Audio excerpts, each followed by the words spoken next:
오늘 내 믿음대로 되지 않아도 된다. 내 믿음대로 되지 않아도 된다라는 제목으로요. 하나님 말씀 나누도록 하겠습니다. 여러분, 오늘 우리가 읽은 이 본문은요. 예수님께서 받으신 두 번째 시험의 내용입니다. 예수님께서 받으신 이 시험의 내용은요. 단지 예수님께만 적용되는 시험이 아니라요. 사실은 오늘을 살고 있는 우리에게도 쉽게 적용될 수 있는 시험의 내용입니다. 왜냐하면 예수님께서 시험을 받으신 이 장면은요, 완전한 사람으로서 보통의 사람들이 경험할 시험을 자신이 경험하신 것이기 때문입니다.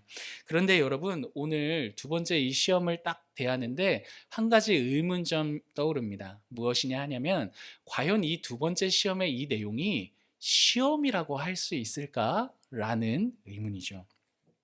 여러분, 5절과 6절 한번 눈으로 보세요. 제가 읽습니다. 이에 마귀가 예수를 거룩한 성으로 데려다가 성전 꼭대기에 세우고 내가 만일 하나님의 아들이여든 뛰어내리라. 여러분, 시험의 내용은 아주 간단해요. 마귀가요, 예수님을 거룩한 성, 그 도시로 데려다가 성전 꼭대기에 세웠습니다. 거룩한 성과 이 성전 꼭대기가 어딘지에 대해서는 학자들마다 의견이 분분하기는 하지만 한 가지 분명한 사실은요, 높은 곳이라는 사실입니다. 그 높은 곳으로 끌고 가서요, 마귀가 그곳으로부터 예수님을 향해 뛰어내리라 라고 말하는 게 두 번째 시험의 내용인 거죠. 여러분, 이 시험이 진짜 시험이 될 수 있을까? 라는 생각이 든다는 거예요. 여러분, 한번 우리의 입장을 들어 생각해 보십시오. 여러분, 우리 중에 마귀가 우리를 데려다가 높은 곳에 끌고 가서 한번 뛰어내려봐 이러면 너무 큰 시험이야 막 이렇게 생각하실 분이 계시겠냐고요. 여러분, 그럴 분들이 계십니까? 왜 이렇게 다들 표정이 진지하신가요? 다들 큰 시험이야 이렇게 생각하시겠어요? 아닐 겁니다. 그 누구도 높은 곳에 마귀가 우리를 데리고 가서 뛰어내려봐 라고 할 때 뭐야 이렇게 반응할 것이지, 큰 유혹과 시험거리야 이렇게 반응할 사람은 아무도 없을 것이라는 거죠. 그럼에도요, 여러분, 이러한 마귀의 제안이 시험이 되는 이유가 있어요. 6절 하반절이에요. 제가 읽겠습니다.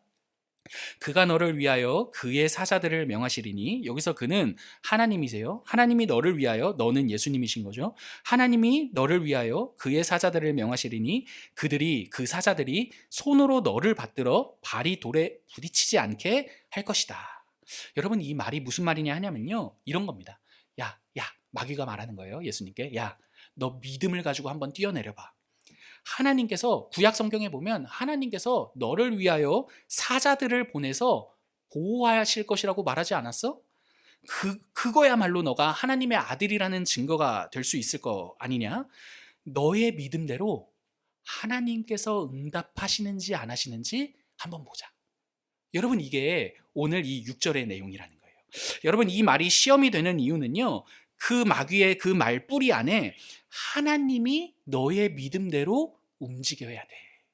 만약 너의 믿음대로 하나님이 응답하시거나 움직이시는 게 아니라면 너는 사랑받지 못하는 거야 라는 게 그 근저에 있는 내용이 되고, 그렇기 때문에 이 6절의 내용이 예수님을 향한 시험의 내용이 되는 겁니다. 여러분, 이 시험은요, 우리가 살아가면서 굉장히 자주 겪게 되는 시험 중에 하나예요. 왜냐하면 우리도 살아가면서요, 하나님이 만약 너를 사랑하신다면 너의 믿음대로 하나님이 응답하셔야 되는 거 아니야? 라는 그 질문을요, 스스로가 스스로에게나 주변이 우리를 향해 하는 질문의 내용이기 때문이에요. 여러분, 믿지 않는 친구 있으신 분 계세요? 다 믿는 친구만 계세요? 여러분, 믿지 않는 친구들과 대화하다 보면요, 여러분, 그 친구에게 우리가 하나님은 사랑이셔 라는 말 한 번쯤 해보았을 것 같아요. 가정해 보자고요. 우리가요, 믿지 않는 친구에게 하나님은 사랑이셔 라는 말을 했다고 생각해 봅시다. 근데 살다 보면 우리의 인생이 우리 마음대로 되지 않는 상황들이 많이 있죠. 내 인생이 내 마음대로, 내가 가진 뜻대로 되지 않는 그때 친구가 와가지고 나에게 이렇게 말한다고 생각해 보세요. 야, 경우가, 하나님이 너를 사랑하신다고 하지 않았냐? 근데 왜 하나님은 너 인생을 이렇게 힘든데도 불구하고 가만 내비두시는 거냐? 여러분, 만약에 그 친구가 우리에게 이렇게 물어본다면 우리가 어떤 말을 할 수 있겠냐는 말이죠. 여러분, 오늘 두 번째 시험이 우리들에게도 동일하게 시험이 되는 결정적인 이유가 이러한 장면인 겁니다. 하나님께서 너를 사랑하신다면, 나를 사랑하신다면 내 믿음대로 응답하셔야 된다라는 그 생각 때문에 이 시험, 이 두 번째 시험이 시험의 내용이 된다라는 거예요. 여러분, 그 가상의 친구가 하나님이 너를 사랑하신다면서 그런데 오늘 네가 사는 그 인생은 왜 여전히 아직도 힘이 든 거야? 라고 물을 때 뭐라고 할 말이 없는 우리의 입장 그 근저에는, 그 뿌리에는 어떠한 생각이 있느냐 하냐면, 하나님이 나를 사랑하신다면 내 믿음대로 응답하셔야지 라는 전제가 있기 때문이라는 거죠.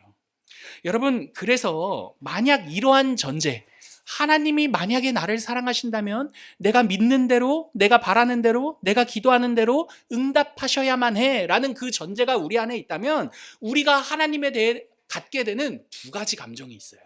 첫 번째는요, 여러분, 실망과 분노입니다. 실망과 분노. 여러분, 이 실망과 분노는요, 서로 다른 두 가지가 아니라 하나입니다. 하나. 실망이 짙어지면 분노가 되기 때문이에요. 여러분, 아마도 이 자리에 모여 계신 분들 중에는요, 간절한 기도 제목을 두고 기도해 보신 경험이 있으실 거예요, 다들. 그죠? 간절한 기도 제목을 두고 기도해 본 적 있으세요, 없으세요? 다 있죠, 여러분. 그죠? 여러분, 얼마 전에 수능이지 않았습니까? 여러분, 이전에 제가 교회에서 만났던 한 집사님이 떠오르는데, 그 집사님이 수능을 앞둔 자기 자식을 위해서 안 하던 새벽 기도를 하며 그 한 해를 열심히 기도하며 지내셨어요. 근데 그 수능을 딱 마치고 그 다음날 그 집사님이 오셨어요. 근데 표정이 좋지 않은 거예요. 왜였을까요? 수능을 못 봤거든요. 그렇게 한 해를 자녀를 위해 기도했는데 그 자녀가 수능을 못 보고 돌아왔거든요. 그러니까 이 집사님의 마음이 굉장히 실망이 되는 거죠. 근데 여러분, 이 실망이 시간이 지나니까 뭐로 변했는지 아세요? 분노로 변했어요. 내가 1년을 이렇게까지 했는데, 하나님, 내가 1년을 이렇게까지 했는데 어떻게 나에게 이렇게 하십니까? 라는 분노로 변하는 것을 제가 보았어요. 여러분, 한번 생각해 보자고요. 왜 그 집사님이 그렇게 실망하고 그렇게 분노하게 된 것일까요? 그 마음 안에 전제가 있기 때문이에요. 어떤 전제? 하나님이 만약에 나를 사랑하신다면 내 기도에, 내 믿음에 반드시 응답하셔야만 해 라는 그 전제 때문이라는 거죠. 여러분, 이러한 전제가 갖게 하는 두 번째 감정은요, 두려움입니다. 두려움. 여러분, 제가 이전에 중국에 있을 때 한 권사님 만났어요. 잘 기억나지, 막 오래전 이야기라, 20년 전 이야기라 잘 기억은 나지 않지만 그 권사님이 굉장히 큰 어려움을 겪었던 것으로 제가 어렴풋하게 기억합니다. 근데 그 권사님께서요, 항상 입버릇처럼 입에 달고 하시는 말씀이 있었어요. 무엇이었냐면, 내가 믿음이 없어서 그래. 이 말을 항상 입버릇처럼 달고 계셨어요. 자녀들에게 어려움이 생겼을 때 그 권사님이 하는 말씀 무엇일까요? 제가 믿음이 없어서 그렇습니다. 근데 막 몸이 아파. 또 몸이 아플 때는 또 뭐라고 하시는지 아세요? 제가 믿음이 없어서 그렇습니다. 모든 상황의 원인을 자신의 믿음이 없기 때문이라고 그렇게 말하시는 입버릇이 있었어요. 그분에게는요, 늘 좋지 못하는 상황을 해석하는 틀이 자신의 믿음이 부족하기 때문이었고, 이를 극복하기 위해서는 나에게 더 큰 믿음이 있어야 돼 라는 생각을 하셨던 거예요. 여러분, 그 권사님의 입버릇 그 뿌리에는요, 믿음이 부족하기 때문에 자신이 어려움을 겪는다는 무엇이 있었을까요? 두려움이 있었던 거예요, 두려움이. 그리고 그 두려움은요, 더 큰 믿음을 가져야 돼 라는 더 큰 믿음을 가져야 한다는 그 마음을 계속해서 자극하게 만들었던 거죠. 여러분, 이 권사님도요, 이 전제가 있었던 거예요. 하나님이 나를 사랑한다면 내 믿음에, 내 기도에, 내 상황에 응답하셔야만 해 라는 전제 말이죠. 이 권사님 같은 경우는요, 하나님이 나를 사랑하시는 건 분명해. 근데 내 상황이 풀리지 않아. 그러면은 문제는 어디 있다? 내 믿음에 있는 거야. 이렇게 생각하면서 자신이 믿음이 없기 때문에 하나님께서 자신의 상황을 풀어주지 않는 것이라고 그렇게 두려움을 느끼게 되었던 거죠. 여러분, 저는 이 두 가지 감정이요, 우리가 신앙생활을 할 때 우리가 굉장히 흔하게 느끼는 감정들이라고 생각해요. 여러분, 우리도 신앙생활 하면서요, 내가 가진 믿음대로 되지 않아서, 내가 뭔가 기대했던 기대대로 되지 않아서 실망하거나 분노했던 적이 있지 않습니까? 자녀를 향한 그 기대, 그 수능을 앞둬서 1년을 기도한 그 집사님의 마음을 한번 생각해 보자고요. 얼마나 간절했겠어요. 근데 수능을 보고 돌아왔는데 자녀의 표정이 어두워. 여러분, 그때 그 부모의 마음이란 얼마나 실망이 크지 않았겠냐는 말이죠. 물론 이 자리에는요, 목사님 저는요 살아가면서 그렇게 실망한 적도 없고 그렇게 분노한 적도 없어요 라고 말하실 수도 있는 분이 계실 것 같아요. 그런데 여러분, 그렇게 실망도 없고 분노도 없다라고 말씀하시는 그분께 제가 다시금 되묻고 싶어요. 혹시 하나님에 대해 이미 실망했기 때문에 그 기대조차도 없는 것 아닌지 말이죠. 만약 하나님에 대한 기대가 없기 때문에 실망도 하지 않고 분노하지도 않는 것이라면 그 역시도 이미 하나님에 대해 실망했거나 분노했기 때문일지도 모른다는 거죠. 여러분, 마찬가지로 두려움 역시도 이 실망과 분노와 더불어요, 이 두려움 역시도요 우리가 신앙생활 중에 굉장히 많이 경험하는 감정이에요. 여러분, 이 두려움이 그냥 내 미래가 너무 두렵다 이 정도 두려움이 아니라요, 이 두려움은 어떤 두려움이냐면 내 믿음대로 하나님이 응답하지 않으실 때 이렇게 생각하게 되는 거죠. 나의 믿음에 문제가 있는 걸 거야 라는 그 두려움, 이러한 두려움이 생기는 거죠. 여러분, 이러한 두려움은요 우리로 하여금 더 강한 믿음을 해야만 해 라는 그 행위를 만들어내게 돼요. 예를 들어서 여러분 20일 기도했는데 응답이 안 돼요. 그러면 이 두려움은 우리로 하여금 뭐를 만들어내요? 40일 기도하게 만드는 거죠. 20일 기도해도 안 된다면 40일 기도해가지고, 왜? 20일 기도한 내 믿음이 부족하다고 생각하니까 그 두려움이 나로 하여금 40일을 더 기도해야겠다라는 결심을 갖게 만드는 거죠. 여러분, 물론 기도 자체는 좋은 거예요. 근데 여러분, 만약에 그 기도를 더 해야겠다라는 그 결정이 혹시라도 두렵기 때문에, 내가 하나님께 받아들여지지 못할까봐라는 그 두려움 때문에 더 많은 기도를 해야겠다라고 결정한 것이라면, 하나님께 받아들여지기 위해 내린 결정이라면 이는 성경이 말하는 올바른 기도가 아니라는 것을 기억해야 한다는 거죠. 왜냐하면 하나님께서는요 우리를 향해서 야야야 20일밖에 기도 못하냐? 40일은 해야 내가 응답한다. 여러분, 이렇게 말씀하시는 하나님이 아니시기 때문이에요. 여러분, 우리의 신앙생활 중에 이러한 실망과 분노 그리고 두려움이 만드는 우리 안에 진짜 본질적인 문제가 있는데요, 그 본질적인 문제가 무엇이냐 하냐면요, 하나님의 성품을 오해하게 만든다는 것입니다. 여러분, 이 시험이 가지고 있는 이 전제를 한번 생각해 보십시오. 과연 하나님께서 우리가 가진 믿음대로 응답하실 때에만 하나님은 우리를 사랑하시는 것일까요? 한번 생각해 보자고요. 여러분, 과연 하나님께서 우리가 가진 그 믿음대로 응답하실 때에만 하나님은 우리를 사랑하시는 것일까요? 여러분, 오늘 본문 속 마귀의 두 번째 시험, 그 시험, 하나님이 너를 사랑하신다면 너의 믿음대로 응답하실 거야. 그러니까 뛰어내려봐. 그래서 증명해봐. 라는 이 시험은요, 하나님의 선하심과 하나님의 사랑을 오해하게 만드는 시험입니다. 여러분, 이 시험은요 처음에 뱀이 하와 아담을 유혹했을 때 그 시험이었어요. 그 뱀이 하와를 어떻게 유혹했는지 한번 기억해 보십시오. 이렇게 유혹했죠. 하나님이 너희를 사랑하신다면 이 선악과를 먹지 말라 하실 이유가 없어. 이 선악과를 먹지 말라 하신 것은 무엇 때문이다? 하나님께 분명히 무언가 꿍꿍이가 있기 때문이야. 그죠? 그렇게 유혹을 했고, 그렇게 하와는 하나님의 선하심과 그 사랑을 의심했고, 그 선하심과 사랑을 의심하며 선악과를 따먹은 것이 바로 무엇이다? 죄였다라는 말이죠. 여러분, 때문에 오늘 우리 안에도 스며들어 있는 혹시 모를 이 전제, 만약 하나님이 나를 사랑하신다면 내가 기도하고 내가 바라는 대로 나에게 응답하셔야만 해 라는 이 전제는요, 하나님의 선하심과 하나님의 사랑을 오해하게 만드는 전제이고, 우리를 향한 하나님의 성품, 우리를 향한 그 하나님의 사랑을 오해하게 만드는 시험이라는 것을 생각해 볼 수가 있어요. 하나님의 사랑을 어떻게 오해하게 만들죠?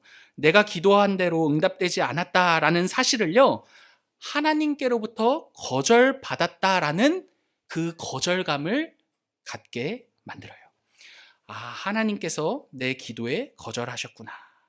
그래서 내가 믿음대로 기도했을 때 하나님이 나에게 응답하시지 않는 그 장면에서 하나님을 향해 실망하게 되고, 더 나아가 분노까지 하게 되는 거죠. 내가 경험하는 어려움들에 대해서 하나님께로부터 버림받은 것 아닐까? 하나님께서 나의 삶에 관심 없는 것 아닐까? 하나님께서 내 삶을 내가 걱정하는 것만큼 걱정하시지 않는 것 아닐까라는 두려움을 느끼게 되는 거예요. 이 두려움은요, 내가 경험하는 그 어려움들이, 그 어려움의 원인들이 나에게 있기 때문이라고 생각하기 때문에 그 두려움을 극복하기 위해서는 더 많은 하나님을 향한 정성과 노력을 해야 한다라는 생각을 하게 되는 거죠. 20일 기도로 안 되니 40일은 해야 되는구나. 그럴 때 하나님이 응답하시는 하나님이구나. 두려움에 의해서 하나님의 성품을 오해하게 된다는 거예요. 여러분, 이 두 가지 모두 다 하나님의 사랑과 그 성품을 오해한 결과들입니다. 여러분, 어떤 분들은요, 이렇게 말하실 수도 있을 것 같아요. 내가 기도한 대로 되지 않고 나의 삶은 어려움을 겪고 있고 당장 이것들이 개선되지도 않았는데 그럼에도 하나님이 나를 사랑한다 말하는 것은 나의 불행을 즐기시는 하나님인 것 아니냐라고 말이죠. 왜 하나님은 나를 사랑하신다고 하면서 여전히 내 기도에 응답도 하지 않으시고, 하나님은 나를 사랑한다고 하시면서도 내 삶은 여전히 어려움 가운데 가만히 두고 계시냐는 의문인 거죠.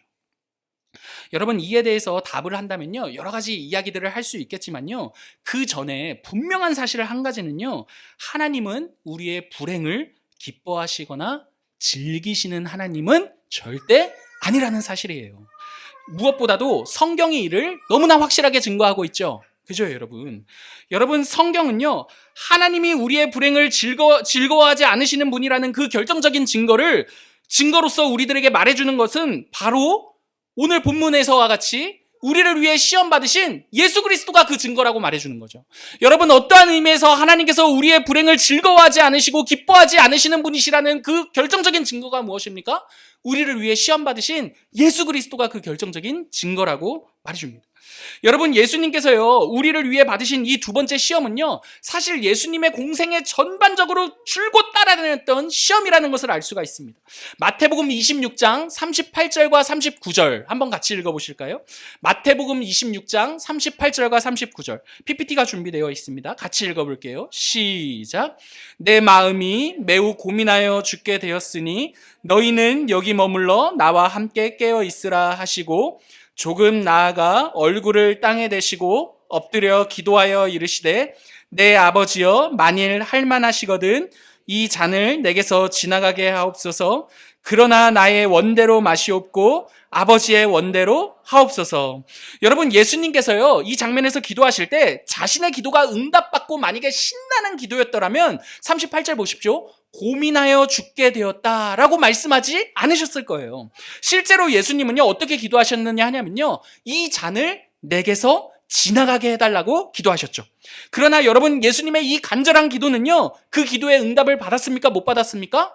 받지 못했습니다, 여러분. 여러분, 예수님은요, 십자가에 달리시기 전 마지막으로 간절히 기도하셨음에도 불구하고요, 하나님께로부터 그 기도를 거절당하셨습니다.